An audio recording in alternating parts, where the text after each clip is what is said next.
जय हिंद। इस वीडियो में समुद्रगुप्त के द्वारा प्रवर्तित कराई गई उनकी अश्वमेध प्रकार की मुद्राओं को देखेंगे। इसके साथ ही उनके व्याघ्र निहंता और वीणा वादक प्रकार की मुद्राओं को भी इस वीडियो में देखा जाएगा। इसके पहले भी 2 वीडियोस अपलोड किए गए हैं जिसपे समुद्रगुप्त द्वारा प्रवर्तित कराई गई उनके दंडधारी और परशुधारी और धनुर्धारी प्रकार की मुद्राओं पर चर्चा की गई है, तो आप चाहें तो उसको भी देख सकते हैं। तो समुद्रगुप्त की जो अश्वमेध प्रकार की मुद्राएं हैं, उनके विषय में ये माना जाता है, ये संभावना व्यक्त की गई है कि इन मुद्राओं का प्रचलन संभव है समुद्रगुप्त ने अपने उत्तर भारत और दक्षिण भारत की विजय करने के बाद किया हो। समुद्रगुप्त की जो प्राग प्रशस्ति प्राप्त होती है उसके द्वारा कराए गए अश्वमेध यज्ञ का वर्णन नहीं मिलता, तो ये संभावना व्यक्त की जाती है कि संभव है प्राग प्रशस्ति का लेखन करवाने के बाद में समुद्रगुप्त ने अश्वमेध यज्ञ करवाया हो और इसी अवसर पर इसकी स्मृति में उसने अश्वमेध प्रकार की मुद्राओं का प्रचलन किया हो। ये जो मुद्राएं हैं, बयाना निधि से 20 प्रकार की मुद्राएं मिलती हैं।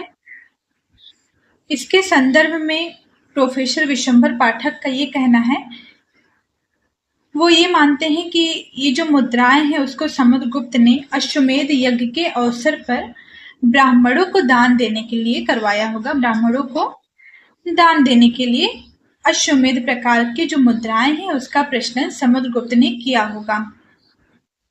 इन मुद्राओं का जो पूर्ण आकार, पूर्ण व्यास मिलता है वो 0.75 से लेकर 0.9 इंच तक मिला है और इसकी जो औसत तौल मानी गई है, इसका जो भारमान माना गया है वो 112.5 ग्रेन से लेकर 119 ग्रेन तक माना गया। अब यदि इन मुद्राओं के पूर्व भाग पर जो अंकन प्राप्त हो रहा है उसको देखें तो यज्ञ में प्रयोग में लाए जाने वाले घोड़े का अंकन है और इसके साथ ही यूप स्तंभ, यज्ञ स्तंभ मिल रहा है और जो यूप दिखाया गया है, मुद्रा में चित्रण किया गया है, उसके नीचे की ओर सीढ़ियों का भी अंकन मिलता है। यूप स्तंभ के ऊपर एक ध्वज का अंकन है, एक ध्वज का पताके का अंकन है जो कि घोड़े के ऊपर से उड़ती हुई दिखाई गई है। और कुछ ऐसी भी मुद्राएं प्राप्त होती हैं जहां पर घोड़े को मोतियों द्वारा सुसज्जित किया गया है, मोतियों द्वारा अलंकृत किया गया है और कुछ स्थानों पर घोड़े के पीठ पर अर्धचंद्र की आकृति बनी हुई मिलती है। तो इन मुद्राओं के पूर्व भाग पर क्या अंकन है? अश्व का अंकन किया गया है, घोड़े का अंकन है, यज्ञ स्तंभ का, जिसे कि यूप स्तंभ भी हम कह सकते हैं, उसका अंकन मिलता है। स्तंभ के ऊपर से, स्तंभ के सिरे पर एक पताके का अंकन किया गया है जो कि घोड़े के ऊपर से उड़ती हुई दिखाई गई है और कुछ मुद्राएं ऐसी मिलती हैं जहां पर घोड़े को मोतियों की लड़ियों द्वारा सुसज्जित किया गया है और कुछ स्थानों पर घोड़े की पीठ पर अर्धचंद्र की आकृति मिलती है घोड़े की। इसके पूर्व भाग पर जो मुद्रा लेख प्राप्त हुआ है वो है राजा अधिराज पृथ्वीमभित्वां दिवं जयत्याहृत्वां वाजी मेधा। ये लेख जो मिल रहा है वो पूर्व भाग पर है।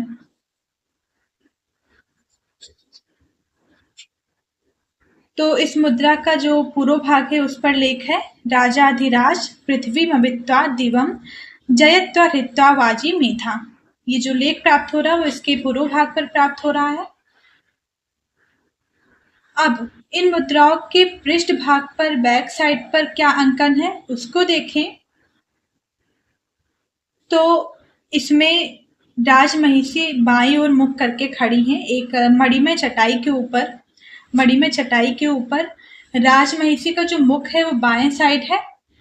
यदि रानी की जो पहनावा है, उनकी जो वेशभूषा उसमें अलंकृत की गई है मुद्राओं में, उसको देखें तो रानी ने साड़ी धारण किया है, चोली पहनी है, कुंडल, हार और भुजदंड का अंकन उनके अलंकरण के रूप में प्राप्त होता है। रानी अपने दाएं हाथ में चवड़ ली हुई है और बाएं हाथ में तौलिए का अंकन मिलता है। यहाँ पर RH का मतलब है राइट हैंड और LH का मतलब है लेफ्ट हैंड, जिसको कि मैंने शॉर्ट फॉर्म में लिख दिया है। रानी के सामने एक फीता बंधा हुआ मिलता है, जिसमें कि ये माना गया कि वो एक प्रकार की सूची है। इस सूची के संदर्भ में ये माना जाता है कि ये जो सूचियां थी वो स्वर्ण, रजत और ताम्र धातुओं की होती थी। और राजा की जो राजमहिषी होती थी, मुख्य रानी होती थी, वो स्वर्ण के द्वारा अश्व का भेदन करती थी। जो राजा की सबसे निकटतम या राजा की सबसे प्रिय रानी होती थी, वो चांदी के द्वारा, रजत के द्वारा अश्व का भेदन करती थी।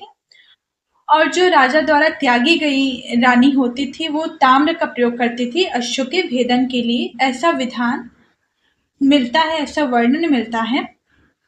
कुछ स्थानों पर अश्वमेध यज्ञ के संदर्भ में ये उल्लेख प्राप्त होता है कि इस यज्ञ के दौरान जो रानी होती थी, राजमहिषी होती थी, वो अश्व को स्नान कराकर, उसको पोंछकर उस पर पंखा चलाती थी। तो इस आधार पे ये माना जाता है, मुद्रा शास्त्रियों ने ये माना है कि संभव है कि इसके पृष्ठभाग पर जो अंकन प्राप्त हो रहा है वो उसी विधान का अंकन किया गया हो। अब इसके पृष्ठभाग पर जो मुद्रा लेख प्राप्त हो रहा है वो क्या है? वो है अश्वमेध पराक्रमा। तो ये था समुद्रगुप्त की अश्वमेध प्रकार की मुद्राएं, जिसके पूर्व भाग पर अंकन मिल रहा है अश्व का, यज्ञ स्तंभ का, स्तंभ के ऊपर पताके का अंकन है, वहीं उसके पृष्ठ भाग पर राजमहिषी का अंकन किया गया है, जो अपने दाएं हाथ में चवड़ ली हुई है, बाएं हाथ में तौलिया ली हुई है। और जो मुद्रा लेख प्राप्त हो रहा है वो अश्वमेध पराक्रमा लेख मिलता है। तो अब आ जाते हैं समुद्रगुप्त की व्याघ्र निहंता प्रकार की मुद्राओं पर। तो इसका जो पूर्ण आकार प्राप्त होता है वो 0.85 इंच मिलता है। और इसका जो तौल है, इसका जो भारमान है, वो 111 से लेकर 117 ग्रेन तक मिलता है। इन मुद्राओं के पूर्व भाग पर जो अंकन किया गया है उसको देखें तो इसके पूर्व भाग पर जो राजा है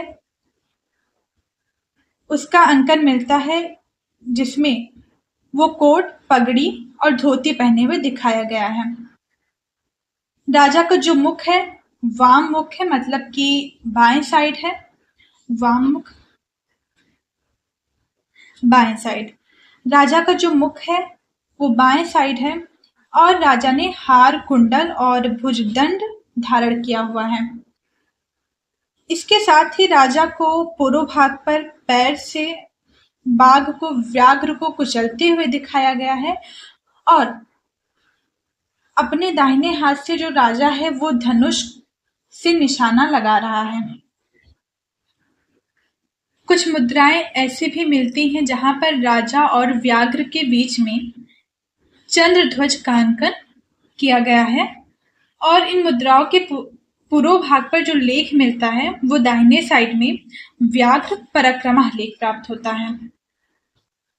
तो इन मुद्राओं के पूर्व भाग पर किस प्रकार का अंकन है? राजा का अंकन है, जो कि कोट पहने हुए, पगड़ी धारण किया है, धोती पहना है, पैर से व्याघ्र को कुचलते हुए दिखाया गया है, दाहिने हाथ से वो अपना प्रत्यंचा खींचते हुए दिखाया गया है। मुद्रा लेख व्याघ्र पराक्रमा मिल रहा है। अब इसके पृष्ठ भाग पर क्या अंकन है उसको देखें तो इसके पृष्ठ भाग पर मकर वाहिनी गंगा का अंकन है। मकर वाहिनी देवी गंगा का अंकन किया गया है, जो कि वस्त्र आभूषण से युक्त है। अपने बाएं हाथ में वो एक कमल का पुष्प ली हुई है, जो कि खिला हुआ है, एक खिले हुए कमल का पुष्प ली हुई है और उनका दाहिना हाथ खाली है।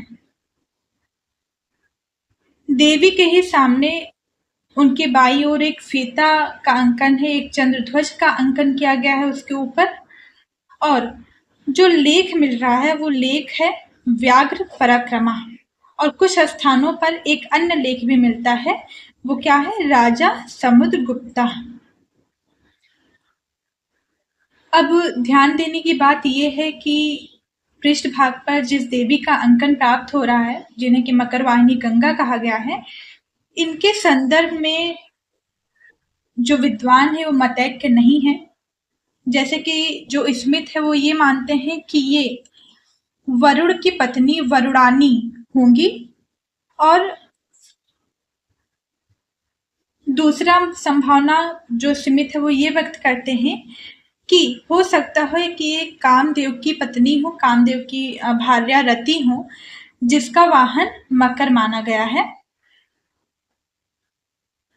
इसी के विपरीत अल्टेकर मानते हैं कि ये मकर वाहिनी गंगा ही है, क्योंकि जो गुप्तकालीन कलाकृतियां मिलती हैं उन कलाकृतियों में मकर वाहिनी गंगा का अंकन प्राप्त होता है।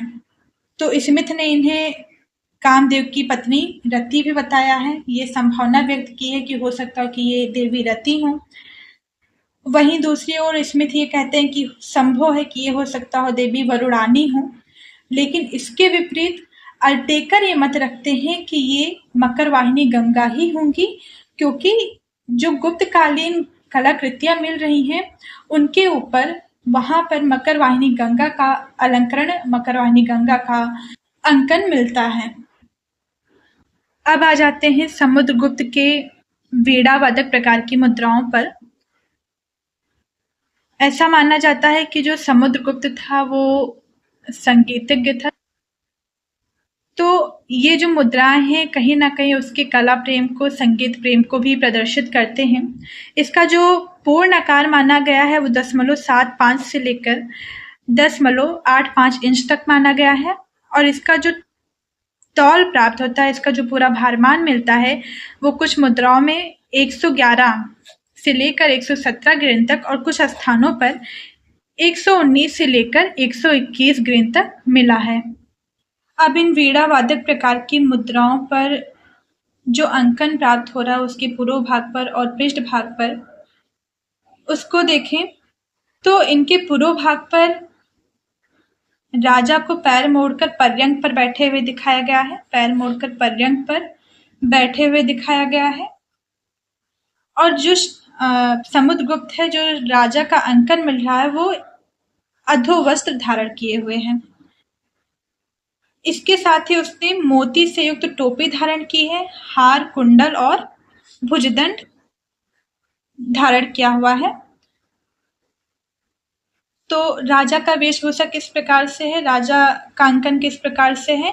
वो पैर मोड़कर एक पर्यंक पर बैठा हुआ है, अधोवस्त्र में है और मोती युक्त टोपी धारण किए है। इसके साथ ही हार, कुंडल और भुजदंड का भी अंकन उसके अलंकरण के रूप में मिल रहा है। इसके साथ ही राजा अपनी गोद में वीणा लिए हुए, वीणा को रखकर बजाते हुए प्रदर्शित किया गया है, वीणा को बजाते हुए दिखाया गया है। और जो मुद्रा लेख प्राप्त हो रहा है वो मुद्रा लेख है महाराजा अधिराज श्री समुद्रगुप्ता। इन मुद्राओं के पृष्ठ भाग पर, बैक साइड पर जो अंकन है उसमें प्रभा मंडल से युक्त देवी का अंकन किया गया है। देवी एक मोढ़े पर बैठी हुई दिखाई गई है। मोढ़ा एक प्रकार का सोफे से या कुर्सी से संबंधित आप कर सकते हैं। इसका मतलब होता है एक प्रकार का सोफा, सोफे से या तो फिर आप किसी एक प्रकार की कुर्सी से इसको जोड़ सकते हैं। और जो देवी है वो वस्त्र आभूषण से युक्त है, मतलब कि अलंकृत है, और अपने बाएं हाथ में कर्णुकोपिया ली हुई है, दाएं हाथ में उनके पाश का अंकन है। और जो लेख प्राप्त हो रहा, मुद्रा लेख प्राप्त हो रहा, वो प्राप्त हो रहा समुद्रगुप्ता। तो ये थी समुद्रगुप्त की स्वर्ण मुद्राएं, जिसमें इस वीडियो में हमने देखा उनकी अश्वमेध प्रकार की मुद्राएं, व्याघ्र निहंता प्रकार की और वीणावादक प्रकार की मुद्राओं को। इसके पहले की जो वीडियोस हैं उसमें उनके दंडधारी, धनुर्धारी और परशुधारी प्रकार की मुद्राओं पर चर्चा की गई है। इसके जो नोट्स हैं वो आपको मेरे टेलीग्राम चैनल पर मिल जाएगा, उसका लिंक मैं आपको डिस्क्रिप्शन में डाल दूंगी, देख लीजिएगा। यदि वीडियो आपको पसंद आई हो तो प्लीज़ वीडियो को लाइक करें, शेयर करें। Thank you.